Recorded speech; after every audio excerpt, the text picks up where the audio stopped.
right, let's talk more about what's going on in the commodities world. David Morgan, publisher of the Morgan Report, is with us right now. David, I'm so glad you're with us because we got gold on a tear, silver, man, on a wicked tear.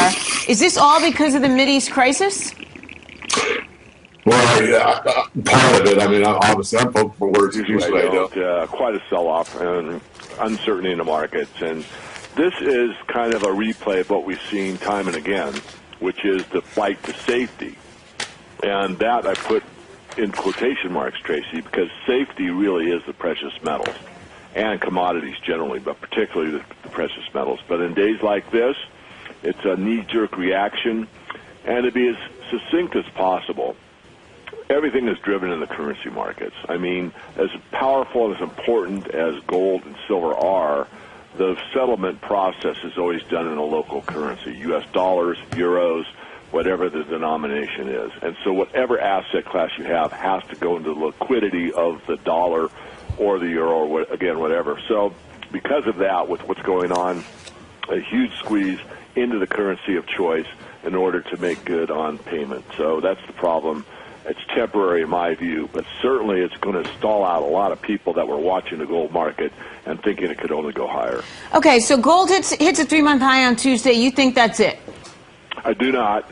No, I mean, long term, the bull trend is still intact.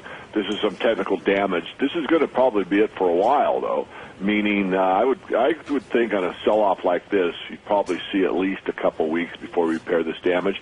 But it's so volatile and everything's happening so fast. I mean, the thought process could turn on a dime and people go, no, wait a minute. No, gold is important. I need it now. So they jump right back on it. Really tough calls in here. The fundamental fact remains, however, I'll be very clear, that gold and silver are the place to be longer term. Whether you have to wait a week or 2 or 3 to get back in or not, to be safer, I don't know. I like buying the dips personally.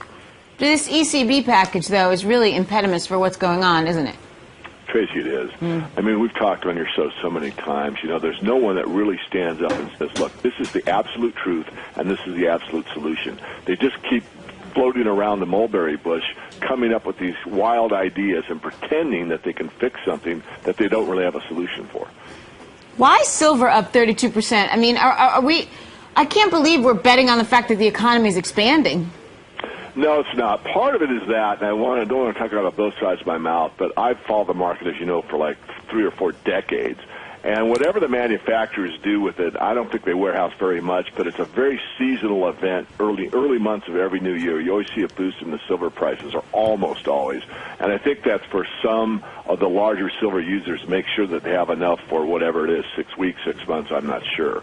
So that, I think, is partly a seasonality. The other part is it's so much more volatile than gold because it's so small. And there's a lot of new people coming in the market, and they're looking at what they can afford. Most people can't afford gold when it's near 2,000 an ounce, but they can afford silver at 30 or 35. I know that you do a lot of consulting work with hedge funds. Are they picking up these metals? They are, and it started at the beginning of the year. They are fairly aggressive on both the metals themselves and the underlying mining equities. Now, it'll take time for that to manifest in the market because they are very smart about how they buy. They don't buy in big tranches because if they do, they'll move the market.